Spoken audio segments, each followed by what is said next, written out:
by putting this piece inside like that.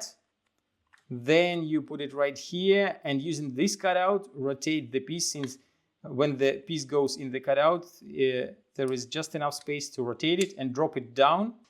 The MINIMA 7 puzzle has 4 parts. They look quite simple, and a frame with lots of openings. There is a large opening here where you can put the piece through. There is another one here, a big one here in this corner, and a weird opening right in here that is not possible to put a piece through. If you like the MINIMA 7 puzzle and you want to buy it and try to solve it by yourself, go to puzzlemaster.ca, and don't forget to subscribe if you want to see more videos from Puzzle Master. This is the MINIMA 7 puzzle. This puzzle was designed by Frederic Boucher and made by Pelikan.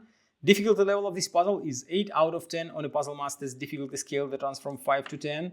And the goal of the puzzle is obviously to fit all parts inside the frame. First of all, we have to figure out the way how the parts will fit inside of the box. So it will be probably like this and like that. Yeah, but now we have to find a way how to fit them inside. We will start solving the puzzle by putting this piece inside like that. Then you put it right here, and using this cutout, rotate the piece, since when the piece goes in the cutout, there is just enough space to rotate it, and drop it down. Then grab this part, put it inside and all the way to the left. Grab this piece, put it inside like that, and drop down. Now you have to rotate this piece that is on top. Again, using the same cutout, just rotate it and put it right in here.